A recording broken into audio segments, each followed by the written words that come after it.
মুনাফিক চিনেন? চিনেন না? আমি আপনাকে বলে দিয়ে যাই মুনাফিককে। এক, এখানে আলেম ওলামারা আছেন, ভালো করে জানেন এইখান থেকে তিন দিকে তিনটে রাস্তা গেছে। একটা গেছে ডোমকল, একটা গেছে ওই আপনার ভাকুড়ির মোড়ের দিকে, আর একটা এদিক দিয়ে ধরে গেছে, ধরে না লালগোলার দিকে চলে গেছে। তা এই মোড়টাতে আপনারা কি বলেন? তিন মাথা, চৌমাথা, তাই না? এরকম বলি না? বলি। তিন মাথা মানে যেদিকে তিনটে রাস্তা গেছে, চৌমাথা মানে যেদিকে চারদিক দিয়ে যাওয়া যায়। এই যে চৌমাথা বা তিন মাথা, আরবিতে এই শব্দটা বা এই জায়গাটার নাম হচ্ছে নিফাক। নিফাক মানে এই যে এটা হচ্ছে একটা রাস্তা, চৌমাথা, মুখটা।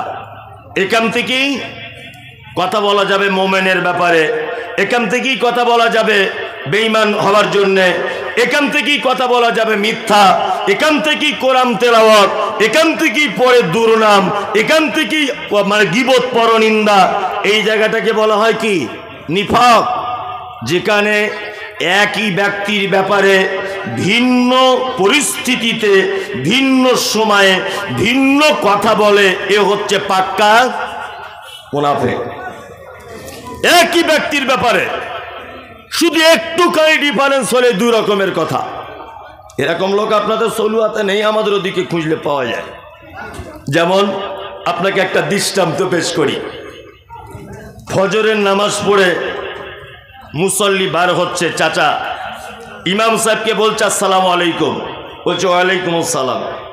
চাচা তখন বলছে 30 বছর নামাজ পড়ছি, আপনার মতো ইমানদার লোক আর আপনার মতো কণ্ঠস্বর এর পূর্বে আমাদের মসজিদে কোনো ইমাম হয়নি। চাচা বলছে ফজরের নামাজের পর। এখন ইমাম সাহেবের স্ত্রীর মারাত্মক শরীর খারাপ, এমার্জেন্সি, বহরমপুর হাসপাতালে ভর্তি। ও কাউকে ছুটি টুটি না নিয়ে চটাম বাড়ি চলে গেছে। যে হাজি সাহেব ফজরের নামাজের পরে সালাম করে বলছিল আপনার মতো কণ্ঠস্বর ভালো না, আপনি পাক্কা ইমানদার লোক, আপনার মতো ইমাম সাহেব হয় না, সত্যি আপনার খুব সুন্দর সুনাম, গ্রামে হাবিজাবি অনেক কিছু নামটাম করছিল।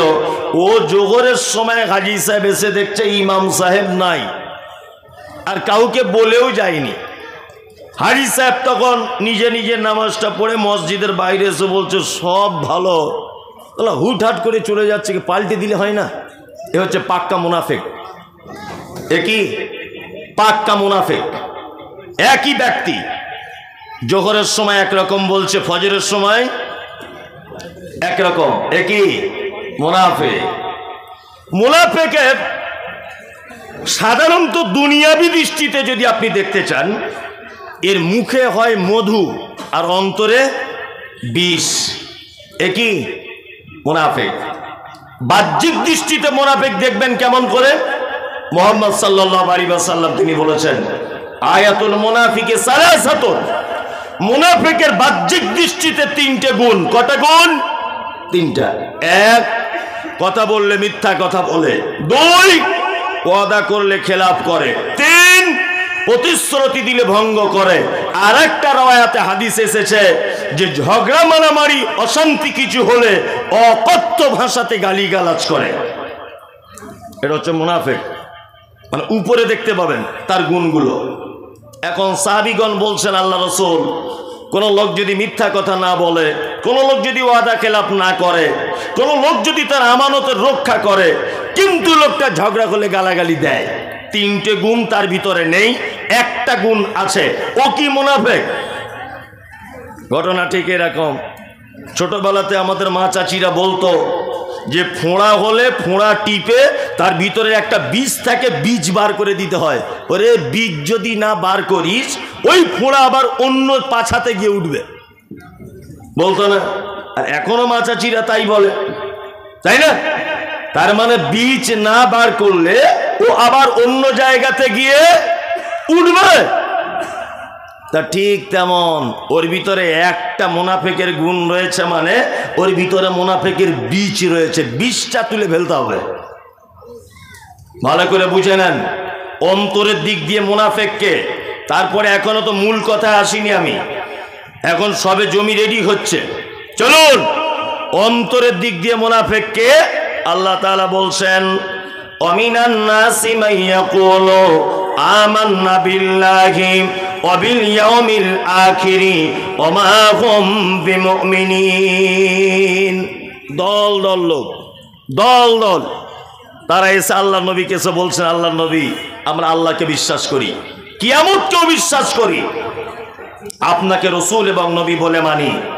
আল্লাহ সুবহানাহু ওয়া তাআলা এই দলবদ্ধ মানুষদের ব্যাপারে সার্টিফিকেট দিতে গিয়ে বলছেন ওমা হুম বিমুমিনিন, একজনও তারা মুমিন নয়। আপনার কাছে ঈমানের স্বীকৃতি দেয় আর আপনার গোপন তথ্যগুলো সব আবু জেহেল, আবু লাহাব, উতবা, সাইবা, মুনাফিকদের সর্দার, তাদের কাছে গিয়ে সব ফাঁস করে দেয়। এরা হচ্ছে মুনাফিক। আচ্ছা বলুন, ইসলামের সব থেকে বেশি ক্ষতি করেছে মুহাম্মদ সাল্লাল্লাহু আলাইহি ওয়াসাল্লাম থেকে শুরু করে আজ 2024 আমি মুমতাজুল ইসলাম পর্যন্ত ইসলামের সব থেকে বেশি ক্ষতি করেছে, সর্বনাশ করেছে কারা জানা আছে? জানা আছে? আমি ওটা বলিনি, কোন শ্রেণীর মানুষ ইসলামের সব থেকে বেশি ক্ষতি করেছে? মুনাফিক। শুধু ইসলামের ক্ষতি করেনি, মুসলিম উম্মাহকে যত জায়গায় বিপদে পড়তে হয়েছে প্রত্যেক বিপদের পিছনে একটা মুনাফিকের হাত রয়েছে, আছে না নেই? এই তো সেই মুর্শিদাবাদ যার ইতিহাস আজও পর্যন্ত স্কুল কলেজে পড়ানো হয়। এই সেই মুর্শিদাবাদ, যে মুর্শিদাবাদের মাটিতে জন্ম হয়েছিল নবাব সিরাজউদ্দৌলা। মনে আছে ব্রিটিশরা যখন বিল পাস করেছিল, পার্লামেন্টে ইতিহাস পড়ে দেখবেন, মুসলমান দাড়ি রাখলে কর লাগবে, মুসলমান নামের আগে মোহাম্মদ লিখলে কর লাগবে, মুসলিমরা পাঞ্জাবি পরে ঘুরলে তার কর লাগবে, মুসলিমরা একটা দুটোর বেশি বাচ্চা হলে তার কর লাগবে, মসজিদ বানাতে গেলে কর লাগবে, মাদ্রাসা তো দূরের কথা। এই রকম ভাবে মুসলিমদের বিপক্ষে যখন ব্রিটিশ সরকার যখন বারবার পদক্ষেপ নিচ্ছিলেন, নীল চাষীদের কাছ থেকে মেরে ধরে জোর করে অধিক কর আদায় করার সিদ্ধান্ত যখন নেওয়া হচ্ছিল, এই নবাব সিরাজউদ্দৌলা ব্রিটিশকে এই দেশ ছাড়া করার জন্য নদিয়ার পলাশীর আমবাগানে যুদ্ধ ডেকেছিলেন। মনে আছে এটা? পলাশীর আমবাগানে যুদ্ধতে জয়লাভ করেছিলেন না? হারতে হয়েছিল, হারতে হয়েছিল। আপনি নিশ্চয় এটাও জানেন যে নবাব সিরাজকে পলাশীর আমবাগান খেয়ে মার খেয়ে চলে আসতে হয়েছিল। সব থেকে বড় যে লোকটার হাত ছিল তার নাম হচ্ছে মীর জাফর আলী, পাক্কা বদমাইশ লোক। এ থাকতো নবাবের সাথে, এ থাকতো নবাবের কাছে, নবাবের খেত, নবাবের ঘোড়ায় চড়ত, নবাবের বাড়িতে বসবাস করত, কিন্তু নবাবের সঙ্গে তার অঙ্গীকারবদ্ধ ছিল যে আমাদের গোপন তথ্য যা কিছু হবে ব্রিটিশদের কাছে পৌঁছানো যাবে না। পলাশীর আমবাগানে ওদেরকে আমরা রণকৌশলের মাধ্যমে পরাজয় করবই, তবে ছাড়বো ওদেরকে, বাংলা ছাড়া করব, ভারত ছাড়া করে দেবো ব্রিটিশকে। আজকে নদিয়ার পলাশীর আমবাগানে তার ফলাফল হবে। আর এই বেঈমান বিশ্বাসঘাতক মীর জাফর আলী সমস্ত নবাব সিরাজউদ্দৌলার কথাবার্তারা ব্রিটিশদের কাছে গিয়ে চালান করে দেওয়ার ফলে ব্রিটিশরা নবাব সিরাজের সমস্ত গোপন তথ্য জেনে যাবার পরে নবাব সিরাজকে এবং তার দলবলকে মারতে সুবিধা হয়েছিল। আমি প্রথম যখন বক্তব্য জগতে বক্তব্য রাখতে আসি, তখন বক্তব্য রাখতে রাখতে একাধিক বক্তব্যতে বলেছি যে ডাক্তার জাকির নায়েককে দেশ থেকে তাড়ানো হয়েছে, এর জন্য ভারতবর্ষের সরকার তিনি দায়ী। আমি এ কথা একাধিকবার বক্তব্যতে বলেছি। ডাক্তার জাকির নায়েককে দেশ ছাড়তে হয়েছে, অমিত বাবু এর জন্য দায়ী। একথা আমি বলেছি। ডাক্তার জাকির নায়েককে বক্তব্য দেওয়া হয়নি, মুম্বাই থেকে তাড়িয়ে দেওয়া হয়েছে, এর জন্য দায়ী হয়তো আমাদের দিলীপ বাবু। এরকম অনেক বক্তব্য রেখেছি। তারপরে ওনার ব্যাপারে বিভিন্ন ওয়েবসাইট, বিভিন্ন জ্ঞানীগুণী ওনার সঙ্গে যারা পিস টিভিতে কাজ করতেন তাদের সাথে সেই সমস্ত আলেমদের সঙ্গে কথাবার্তা বুঝে আমি যা বুঝলাম, তাতে করে ডাক্তার জাকির নায়েক এই দেশ ছাড়তে নরেন্দ্র মোদীর যত না অবদান, যত না হাত রয়েছে, অমিত বাবুর যত না হাত রয়েছে, দিলীপ বাবুর যত না হাত রয়েছে, তার থেকে ওই লোকটাকে দেশ ছাড়ার পিছনে সব থেকে বড় হাত রয়েছে দাড়িওয়ালা, টুপিওয়ালা, বড় পাঞ্জাবিওয়ালা মুনাফিক হুজুরদের। এই মুনাফিক হুজুররা বাংলাদেশের প্রখ্যাত আলেম, সকলেই জানেন নাম হলো তার আব্দুর রাজ্জাক বিন ইউসুফ।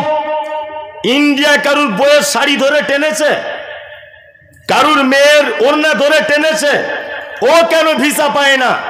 তসলিমা নাসরিন একজন ব্যভিচারিণী মহিলা, সে ভারতবর্ষে আসার ভিসা পায়, আর আব্দুর রাজ্জাক বিন ইউসুফ ভিসা পায় না কেন? কি তোমার সর্বনাশ করেছে? ভিসা পায় না এই বিশ্বাসঘাতক মুনাফেক, দাড়িওয়ালা, বড় পাঞ্জাবিওয়ালা, টুপিওয়ালা, পীর ফকির হুজুর, এই মুনাফেকদের দলেরা এদেরকে ভিসা আটকে দেয়। সব সমাতে গিয়ে অভিযোগ করার কারণে এদের ভিসা থেকে বঞ্চিত করা হয়। ইসলামের সব থেকে বড় সর্বনাশ করেছে কারা? এই কোন দিকে পানির বোতল দেখেননি চোখে? আমার দিকে ফিরতে হবে, পানির বোতল দেখছে, এদিকে ফিরুন। ইসলামের তাহলে সব থেকে বড় সর্বনাশ করেছে কারা? মুনাফেকরা। এইবার আপনাদের একটা একটা করে কোরআনের আয়াত বলছি, আর আমার যদি কোথাও মিস হয়ে যায়, পিছনে আলেম ওলামারা বসে আছে, আমাকে নক করবেন, কোনো অসুবিধা নেই, এখনই নক করবেন, এই স্টেজেই নক করবেন যেটা আপনি ভুল বলে দিলেন। এক, পৃথিবীর সব থেকে বড় পাপ, হাদিস এবং কোরআনে 70টা কাবিরা পাপ খুঁজে পাওয়া যায়। কটা? 70টা। তার প্রথম নম্বরে শিরক, পৃথিবীর সব থেকে বড় কাবিরা পাপ। কি নাম? শিরক, তাই তো? দ্বিতীয় বড় পাপ, আমি সিরিয়াল বাই বলতে পারছি না, তবে দ্বিতীয় বড় পাপ ধরে নেন এতিমের মাল অন্যায়ভাবে আত্মসাৎ করা। তৃতীয় বড় পাপ, পিতামাতার সঙ্গে অসৎ ব্যবহার করা। চতুর্থ বড় পাপ, মিথ্যা সাক্ষ্য প্রদান করা।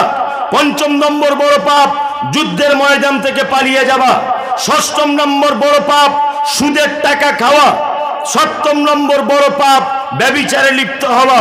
এইগুলো হচ্ছে পৃথিবীতে 70টা বড় পাপের ভিতরে সিরিয়াল বললাম 7টা। এগুলো হচ্ছে পাপের জগতে বড় বড় পাপ, আরো আছে। এবার আপনাকে বলছি, একটা লোক শিরিক করলো, একটা লোক শিরিক করলো, ও জাহান্নামে যাবে। 2, একটা লোক পিতামাতার সঙ্গে সদ্ব্যবহার করলো, ও জাহান্নাম যাবে।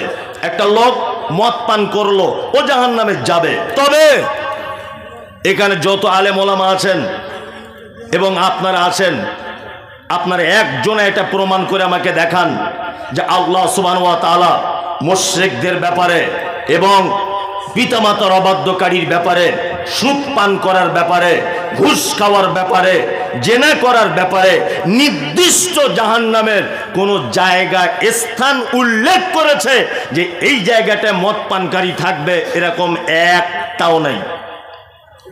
কিন্তু আল্লাহ সুবহানাহু ওয়া তাআলা মুনাফিকদের ব্যাপারে বলতে গিয়ে বলছেন, ইন্নাল মুনাফিকিনা ফিদ দারকিল আসফালি মিনান নার। নিশ্চয়ই মুনাফিকরা তো নিকৃষ্ট পাপী যে ওদেরকে জাহান্নামের একেবারে নিম্ন স্তরে তলাতে রাখা হবে। শিরিক করেছে লোকটা, জাহান্নাম যাবে, স্বাভাবিক গতিতে জাহান্নামে থাকবে। পিতামাতার সঙ্গে অসৎ ব্যবহার করেছে, স্বাভাবিক গতিতে জাহান্নামে থাকবে। তবে যদি কেউ মুনাফিক হয় তাহলে জাহান্নামের কোথায় থাকবে? একেবারে নিচে, তাই না? চলুন এবার আপনাকে আর একটা কোরআনের আয়াত বলে দিই। এক, আমি মুমতাজুল ইসলাম কোটি কোটি টাকার সুদ খেয়েছি, আমি মারা গেলাম আজকে রাতে, কাল জোহরের পরে আমার জানাজা হবে। আপনি জানাজা পড়লেন, ভালো করে বুঝবেন, আপনি জানাজা পড়লেন। আচ্ছা বলুন, মুনাফিকদের কেউ যদি মারা যায় তাহলে তার জানাজার নামাজ পড়া যাবে কি যাবে না? জানা আছে? একজনা বলছে যাবে, মানে যা বুঝেছে তাই বলেছে। মুনাফিকদের সর্দার ছিল কে? আব্দুল্লাহ ইবনে উবাই। ঘটনাটা ভালো করে শুনবেন। আব্দুল্লাহ ইবনে উবাই ইবনে সুলুল মুনাফিকদের সর্দার মারা গেল। মারা যাবার পর তারই বেটা, নাম তার আব্দুল্লাহ, আল্লাহর নবীকে সে বলছেন, আল্লাহর নবী আমি চাইছি আপনার গায়ের জামাটা একটু খুলে দেন, আমার আব্বার কাফন হোক। ভালো করে বুঝবেন, কার জন্য কাফনের জন্য জামা চাইছে? মুনাফিকদের সর্দার, তার বাপ মারা গেছে তাই। আল্লাহ নবী সাল্লাল্লাহু আলাইহি ওয়াসাল্লাম জামাটা খুলে দিলেন, যাও জামাটা নিয়ে যাও। হযরত ওমর তো রাগী মানুষ, হযরত ওমর রাগে একদম ফুলছে যে মুনাফিকদের একজন মারা গেল আর আপনি তার জন্য জামা খুলে দিচ্ছেন। জামাটা রেখে আসার পরে আব্দুল্লাহ আবার এসে বলছেন, আল্লাহ নবী, আমি চাইছি আপনি আমার আব্বার জানাজার সালাত আদায় করাবেন। আল্লাহ রসুল এইভাবে উঠলেন। যখন উঠেছেন, হাদিসে এসেছে, জিজ্ঞাসা করুন, পিছন দিক দিয়ে হযরত ওমর জামাটা ধরে রেখেছে এরকমভাবে আল্লাহ রসুলের। তা আল্লাহ রসুল বলছেন, কি ব্যাপার, জামা ধরছো কেন তুমি? তখন হযরত ওমর বলছেন, আল্লাহ রসুল, আপনি কার জানাজা পড়তে যাচ্ছেন? ও তো মুনাফিকদের সর্দার। তখন আল্লাহ রসুল বলছেন, আমাকে তো এই ব্যাপারে কিছু বলা হয়নি, তার মানে ওহী অবতীর্ণ হয়নি। এই কথা যখন আল্লাহ রসুল বলেছেন, তখন হযরত ওমরের মনটা খুব খারাপ। ইস, আল্লাহ মানা করলো না আর আমি মানা করে দিলাম আল্লাহ রসুলকে, এটা কঠিন ব্যাপার। আল্লাহ রসুল জানাজার সালাত আদায় করালেন কার? মুনাফিকের।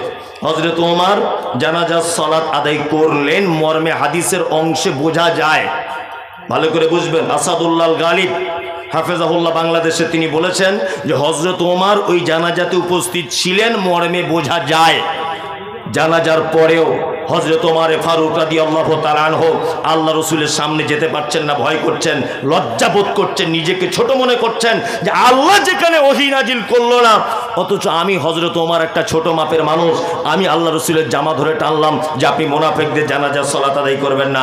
এই দেখুন কোরআনে আয়াত অবতীর্ণ হলো, সূরা তাওবা আয়াত নম্বর 84। আল্লাহ তাআলা বলছেন, ওয়ালা তুসাল্লি আলা আহাদিন মিনহুম মাতা আবাদা। নবী, মুনাফিকদের ভিতরে যদি কেউ মারা যায়, কোশ্চিনকালেও আপনি তাদের জানাজার সালাত আদায় করবেন না। কোরআনের আয়াত অবতীর্ণ হয়ে গেল। তার মানে হযরত ওমরের রায় কে? আল্লাহর দরবারে, মানে তার জ্ঞানের পারদর্শিকতা আল্লাহর দরবারে মারাত্মক গুরুত্ব পেয়ে গেল, তাই না?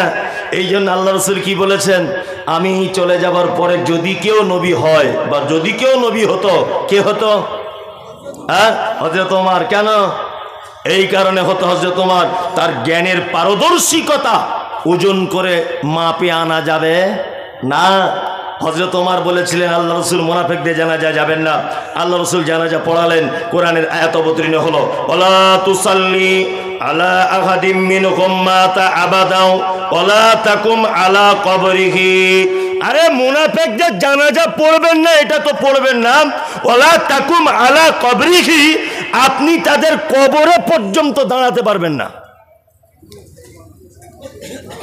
খুব হুঁশিয়ারি করে শুনুন, আপনার ভিতরে যদি মুনাফিকের ওই চিহ্নগুলো যদি থাকে, আপনার জানাজা পড়া পর্যন্ত হারাম। বুঝতে পারছেন মুনাফিক কত খাতারনাক চিজ? বুঝতে পারছেন?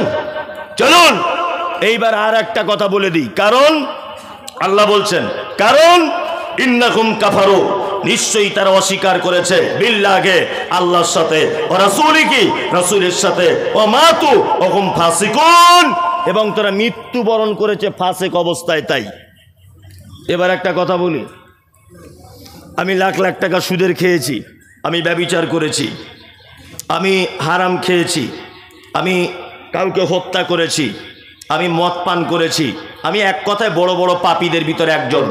বলুন তো আমার জানাজা পড়া যাবে কি যাবে না? আমার জন্য দোয়া করা যাবে কি যাবে না? অবশ্যই যাবে। এ রাইট আপনার আছে, আপনি দোয়া করতে পারেন। কি? নামাজ পড়লেন নিজে নিজে, আমি আপনার ভাই, আল্লাহ মুমতাজুল ইসলাম আমার ভাই বড় বড় পাপ টাপ করেছিল, এগুলো আমরা সবাই জানতাম, তুমিও নিশ্চয়ই জানো, দয়া করে আল্লাহ তুমি আমার ভাইকে ক্ষমা করে দাও, এটা বলা যাবে কি যাবে না? বলা যাবে তো? অবশ্যই যাবে। এই পাপীদের জন্য ক্ষমা প্রার্থনা করা যাবে না? অবশ্যই যাবে। কিন্তু আল্লাহ তাআলা নবীকে বলছেন, এবার একটা আশ্চর্য কথা শুনুন। আমি জানি বৃষ্টি আসছে, তবে এই কথাটা রক্ষা করে তবে যাওয়ার চেষ্টা করুন। আল্লাহ তাআলা বলছেন, ইস্তাগফির লাহুম, ক্ষমা প্রার্থনা করেন, আওলা তাস্তাগফির লাহুম, ক্ষমা প্রার্থনা নাই বা করেন, ইন তাস্তাগফির লাহুম ৭০ মাররাতান, আপনি যদি মুনাফিকদের জন্য একদিনে ৭০ বার যদি ক্ষমা প্রার্থনা করেন, কতবার? ৭০ বার। আল্লাহ তাআলা বলছেন, ফালা ইয়াগফির আল্লাহু লাহুম, তারপরেও আমি মুনাফিকদের ক্ষমা করব না, কখনোই ক্ষমা করব না। আল্লাহ তাআলা নবীকে বলছেন, ইস্তাগফির লাহুম, আপনি ক্ষমা প্রার্থনা করেন, আওলা তাস্তাগফির লাকুম, যদি ক্ষমা প্রার্থনা নাই বা করেন, ইন তাস্তাগফির লাকুম ৭০ মাররাতান, আপনি যদি মুনাফিকদের জন্য ক্ষমা প্রার্থনা করেন দিনে যদি ৭০ বার, কতবার? আল্লাহ বলছেন ফালাই ইয়াগফিরাল্লাহু লাকুম, কখনোই আমি আল্লাহ, আপনি নবী যদি ৭০ বার দোয়া করেন, ক্ষমা প্রার্থনা করেন, তারপরেও আমি মুনাফিকদের ক্ষমা করব না। কি বুঝলেন আপনি? কিছু বুঝতে পারছেন? মাথায় কিছু ঢুকছে? তার মানে মুনাফিকরা এত খাতারনাক, নবী যদি তাদের জন্য দোয়া করে তবুও নবীর হাতটাও ফেরত দেওয়া হবে, আল্লাহ বলছে কথা। তারপর পাপীদের জগতে কত বড় পাপী বুঝতে পারছেন এরা? আল্লাহু আকবার। এবার আপনাকে আর একটা কথা বলে দিই, সেটা হচ্ছে এই, এখন মুনাফিকদের ব্যাপারে বলতে গেলে অনেক টাইম লাগবে। আচ্ছা শর্টকাটে বলে দিই, মুনাফিক দেখতে পাওয়া যায় কোথায় জানা আছে? কোথায় দেখতে পাওয়া যায়? এটাও তো খুঁজে পাওয়া যায়, তার পাবো কোথায়? এটা তো খুঁজে দেওয়া উচিত। আপনি সিনেমা হলে যান, সবাই শালিদুল্লাহ ভাই দুজনা ঠ্যাঙের উপরে ঠ্যাং তুলে দিয়ে 20 कोस दूर से अगर कोई बच्ची रोते माँ कहती है कि बच्ची सो जा गब्बर सिंह आ जाएगा। সোলে বইয়ের ডায়লগ শুনছে বসে বসে। যদি বলছেন আপনি দেখেন, আগে দেখেছি, যেটা সত্যি সেটা বললাম, আগে দেখেছি ছোট, যেমন মাদ্রাসাটাতে সে পড়তাম না, সেগুলো তো মনে আছে, ভুলিনি। এখন সোলে বই দেখছে বসে বসে শালিদুল্লাহ ভাই, ওখানে মুনাফিক নেই, সবাই মজা মস্তিতে ব্যস্ত। সিনেমা হলে কেউ মুনাফিক আছে না? বাজার করতে যাবেন, বাজারে মুনাফিক নেই, সবাই আলু পেঁয়াজ বেগুন দাম দর করতে ব্যস্ত, তাই না? এখন আমি তো যা দেখতে পাচ্ছি, মুনাফিক এখন ৩-৪টে জায়গায় সব থেকে বেশি বাসা বেঁধেছে। তার ভিতরে ১ নম্বরে আল্লাহর ঘরে, মসজিদের ভিতরে। যদি বলছেন এটা কেমন কথা, এই আপনাকে বলছি এদিকে ফিরুন। ফরজ নামাজ মসজিদে পড়া ভালো না বাড়িতে পড়া ভালো? ফরজ মসজিদে। আর ইমাম সাহেব আসসালামু আলাইকুম ওয়া রাহমাতুল্লাহ, আসসালামু আলাইকুম ওয়া রাহমাতুল্লাহ, আস্তাগফিরুল্লাহ আস্তাগফিরুল্লাহ, আল্লাহু আকবার আল্লাহু আকবার, আল্লাহুম্মা আনতাস সালাম ওয়া মিনকাস সালাম, তাবারাকতা ইয়া যাল জালালি ওয়াল ইকরাম, রব্বি আইন্নি আলা যিকরিকা, যত রকমের আপনার জিকির আজগার আছে সব কিছু করলেন। তারপরে বাকি সুন্নত কোথায় পড়া ভালো? মানে হযরত মুহাম্মদ সাল্লাল্লাহু আলাইহি ওয়াসাল্লাম এত বড় বৈজ্ঞানিক ছিলেন, তিনি ঠিক ধরেছেন যে এদের যদি মসজিদে সুন্নতের পারমিশন দিয়ে দেওয়া যায়, তাহলে কার বউ কোথায় যাচ্ছে, আর কার ছেলে কি করে, কার জমি কেমন, কার মোটরসাইকেল কি কালারের, এইসব দুনিয়াবি কথাতে এরা বসে বসে টাইম নষ্ট করবে। ওই জন্য মসজিদে ফরজ নামাজ শেষ, বাড়ি চলে এসো, বাড়িতে সুন্নতের জন্য প্রস্তুতি নাও। আর আমরা মসজিদে তো সুন্নত পড়ি, আর বসে বসে 4-5 জন বুড়া মিলে বলছে একটা কথা বলবো তোকে, বলছে কি, বলছে মমতাজি মৌলবি কি করে মোটরসাইকেলটা কিনলো বলতো। তা আরেকজন বুড়ো তখন বলছে তুই শুনিস নি? বলছে না জানিনি তো। বলছে কলকাতায় কাজে গিয়েছিল, সারা 5 লাখ টাকা ঝেড়ে নিয়ে এসছে। ও যে ঝেড়ে নিয়ে এসছে তোমার বাপ দেখতে গিয়েছিল?